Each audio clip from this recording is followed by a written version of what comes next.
नमस्कार और the deep dive में आपका स्वागत है। आज हम एक ऐसे प्राचीन ग्रंथ की दुनिया में उतर रहे हैं जिसके बारे में हम सब ने सुना तो है, भगवत गीता। पर हम इसे एक ऐतिहासिक घटना या कोई धार्मिक उपदेश की तरह नहीं देखने वाले हैं। नहीं, बिल्कुल नहीं। बल्कि एक कह सकते हैं एक मनोवैज्ञानिक गाइड बुक की तरह। एक ऐसा नक्शा जो हमारे मन के अंदर जो भी उथल-पुथल चलती है उसे समझने में मदद करता है। बिल्कुल। और इस सफर में हमारे गाइड हैं परमहंस योगानंद। हमारी आज की सारी बातचीत उनकी किताब the essence of the Bhagavad Gita पर आधारित है, जिसे उनके शिष्य स्वामी क्रियानंद ने याद करके लिखा है। तो आज हमारी कोशिश यही है कि गीता के उस गहरे, उस प्रतीकात्मक अर्थ को समझें। वो अर्थ जो ये बताता है कि महाभारत का असली युद्ध क्षेत्र हमारे बाहर नहीं है, हमारे भीतर है। चलिए इसी गहरे अर्थ को समझने की कोशिश करते हैं। तो गीता की शुरुआत होती है एक बहुत बड़े युद्ध के मैदान से, कुरुक्षेत्र। लाखों सैनिक, रथ, हाथी, मतलब सोचकर ही रोंगटे खड़े हो जाते हैं। लेकिन योगानंद कहते हैं कि ये असली युद्ध क्षेत्र हमारा अपना शरीर और मन है। हाँ, ये विचार ही अपने आप में कितना क्रांतिकारी है। और यही इस पूरी व्याख्या की सबसे दिलचस्प बात है। ये कोई हजारों साल पहले लड़ा गया युद्ध नहीं है।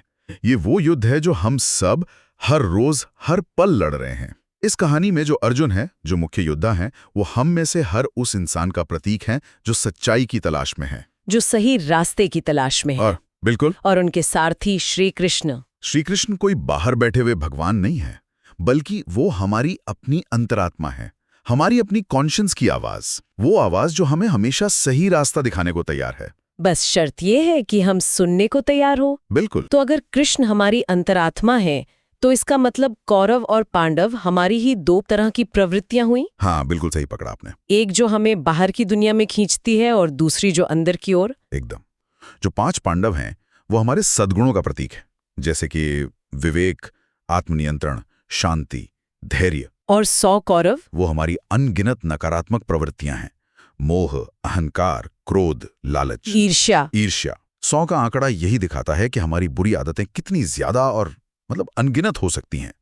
कृष्ण खुद अर्जुन से कहते हैं, यह शरीर ही युद्ध का मैदान है। मतलब हर छोटा बड़ा फैसला इसी युद्ध का एक हिस्सा है। सुबह अलार्म बजने पर स्नूज बटन दबाना या उठकर कसरत करना, हाँ, ये भी एक तरह से कौरवों और पांडवों के बीच का एक छोटा सा युद्ध ही तो है। हर पल, हर एक निर्णय के साथ हम या तो पांडवों का पक्ष चुन रहे होते हैं या फिर कौरवों का। ये लड़ाई सिर्फ महान योगियों के लिए नहीं है, ये हम सब के अंदर चल रही है। क्या मतलब सोचने पे मजबूर करती है वो ये है कि कौरव और पांडव दुश्मन तो थे, पर थे तो भाई, एक ही परिवार, एक ही वंश का हिस्सा। इसका क्या मतलब हो सकता है कि हमारे सबसे बड़े दुश्मन असल में हमारे अपने ही हैं। ये प्रतीकवाद मानवीय मनोविज्ञान की एक बहुत गहरी सच्चाई बताता है।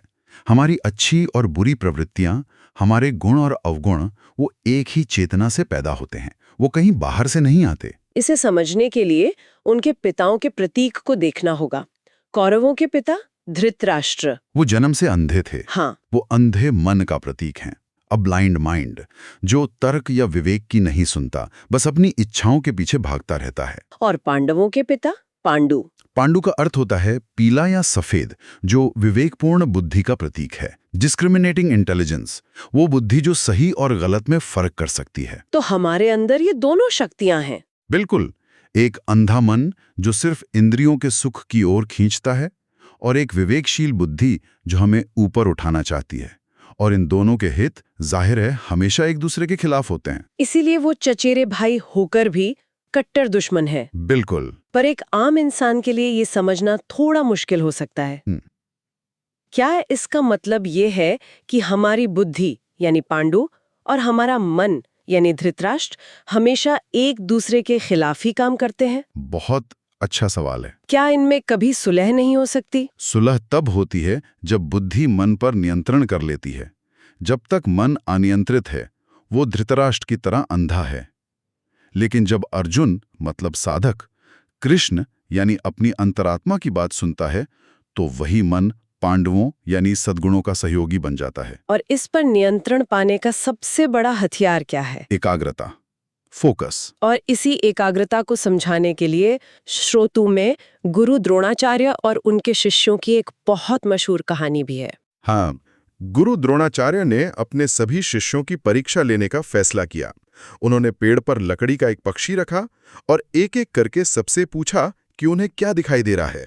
ज्यादातर राजकुमारों ने कहा, गुरुजी, मुझे पेड़ दिख रहा है, पत्ते दिख रहे हैं, आसमान और वो पक्षी भी। और द्रोणाचार्य सबको कहते गए, ठीक है, तुम किनारे हो जाओ, तुम निशाना नहीं लगा सकते। फिर अर्जुन की बारी आई। द्रोणाचार्य ने वही सवाल पूछा, अर्जुन, तुम्हें क्या दिखाई दे रहा है? अर्जुन का जवाब बिल्कुल अलग था। उन्होंने कहा, गुरुदेव, मुझे सिर्फ पक्षी की आंख दिख रही है। गुरु ने फिर पूछा, क्या तुम्हें पेड़ या मैं नहीं दिख रहे? अर्जुन ने कहा, नहीं गुरुदेव, मुझे सिर्फ और सिर्फ पक्षी की आंख दिख रही है। तब द्रोणाचार्य ने कहा, बाण चलाओ। और बाण सीधा लक्ष्य पर लगा। यही है एकाग्रता की शक्ति। जब हमारा ध्यान एक लक्ष्य पर केंद्रित होता है तो बाकी सारी दुनिया, सारे डिस्ट्रैक्शंस गायब हो जाते हैं। ये कहानी सिर्फ तीरंदाजी के बारे में नहीं है, ये जीवन के युद्ध को जीतने का सूत्र है। लेकिन आज की दुनिया में जहां हर तरफ फोन की नोटिफिकेशंस हैं, सोशल मीडिया का शोर है, इस तरह की एकाग्रता पाना तो लगभग असंभव सा लगता है। मुश्किल जरूर है, पर असंभव नहीं। गीता यही तो सिखाती है कि ये अभ्यास से संभव है। इसकी एक प्रक्रिया है। पहले बुरी आदतों यानी कौरवों को पहचानना और इच्छा शक्ति से उन्हें अच्छी आदतों यानी पांडवों से बदलना, और फिर जैसा कि गीता आगे बताती है, दैवीय प्रेरणा से उन अच्छी आदतों के कर्तापन से भी ऊपर उठ जाना। जब मैंने इस व्याख्या को पहली बार पढ़ा था तो जो अगला हिस्सा आया उसने मुझे सच में चौंका दिया था। इसका संबंध हमारी शारीरिक संरचना से है, खासकर हमारी रीढ़ की हड्डी से। हाँ, सुनने में अजीब लगता है, पर ये इस पूरी कहानी को एक बिल्कुल नया आयाम देता है। ये योग का गहरा विज्ञान है जो गीता को सिर्फ एक दर्शन शास्त्र से उठाकर एक प्रैक्टिकल साइंस बना देता है। योगानंद की व्याख्या के अनुसार पांचों पांडव भाई सिर्फ सद्गुण नहीं है, बल्कि वे हमारी रीढ़ की हड्डी में मौजूद 5 निचले ऊर्जा केंद्रों यानी चक्रों के भी प्रतीक हैं। 1 मिनट, चक्र, ये तो बहुत गहरा हो गया। क्या आप इसे थोड़ा आसान कर सकते हैं? जरूर।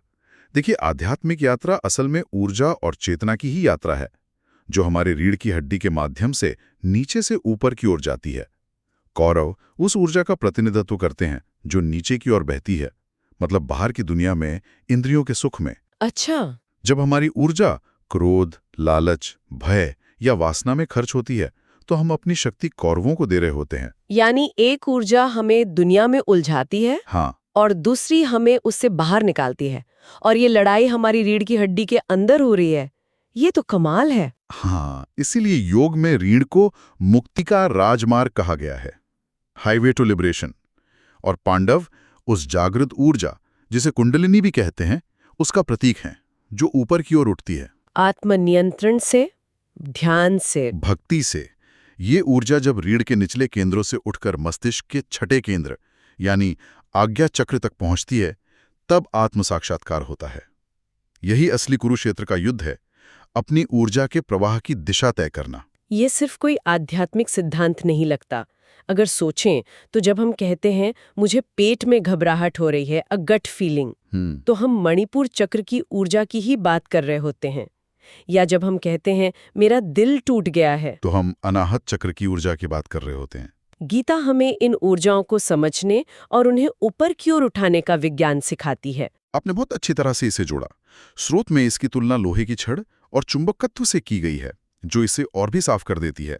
एक साधारण लोहे की छड़ में अरबों अणु होते हैं जो बिखरे रहते हैं अलग अलग दिशाओं में, इसलिए उसमें कोई चुंबकीय शक्ति नहीं होती। बिल्कुल। लेकिन जब उसी छड़ को एक शक्तिशाली चुंबक के संपर्क में लाया जाता है और उसकी ऊर्जा को एक दिशा में प्रवाहित किया जाता है, तो वो सारे बिखरे हुए अणु एक सीध में आ जाते हैं, और तब वही साधारण लोहे की छड़ एक शक्तिशाली चुंबक बन जाती है। हमारी इच्छा शक्ति और ऊर्जा भी उन्हीं अणुओं की तरह है। जब वो बिखरी रहती है तो हम शक्तिहीन महसूस करते हैं, लेकिन जब हम अर्जुन की तरह उसे एक लक्ष्य पर केंद्रित करते हैं तो हम में एक आध्यात्मिक चुंबकत्व पैदा होता है, और हम वो भी हासिल कर सकते हैं जो पहले असंभव लगता था। तो अर्जुन का पक्षी की आंख पर ध्यान लगाना असल में अपनी सारी ऊर्जा को एक दिशा में ऊपर की ओर प्रवाहित करना है।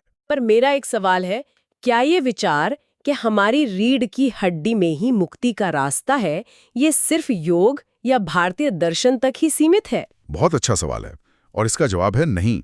आपको जानकर हैरानी होगी कि ऐसे ही प्रतीक दुनिया के दूसरे महान धर्म ग्रंथों में भी छिपे हुए हैं। मिसाल के तौर पर बाइबल में मूसा और पीतल के सांप की कहानी है। हाँ, मैंने सुना है, जब लोगों को जहरीले सांप काट रहे थे। बिल्कुल। तब ईश्वर ने मूसा से एक पीतल का सांप बनाकर उसे एक खंबे पर लटकाने को कहा और कहा कि जो कोई भी उस सांप को देखेगा वो बच जाएगा। अच्छा। यहाँ जो खंबा है वो हमारी रीढ़ की हड्डी का प्रतीक है और उस पर चढ़ता हुआ सांप कुंडलिनी ऊर्जा का। और नीचे जमीन पर रेंगने वाले सांप? वो हमारी नीचे की ओर बहने वाली जहरीली ऊर्जाएं हैं जो हमें इंद्रियों में उलझाकर मारती हैं।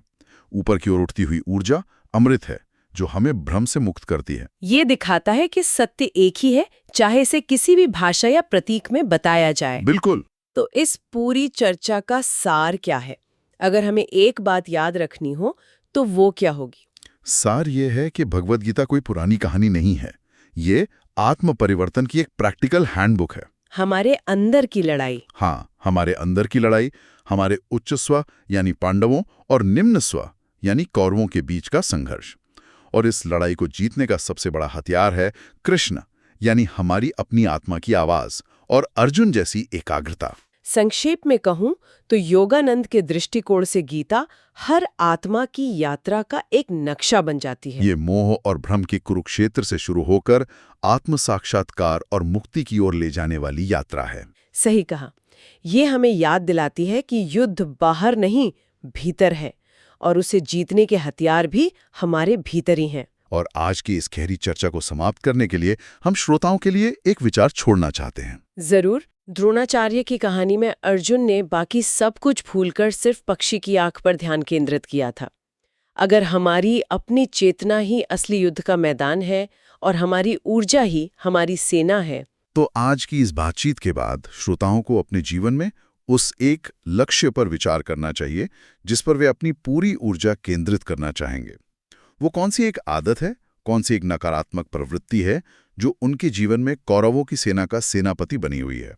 और उस एक पांडव यानी उस एक सद्गुण को पहचाने जिसे मजबूत करने से पूरी लड़ाई का रुख बदल सकता है। आपका पक्षी की आंख क्या है? इस पर विचार जरूर करें।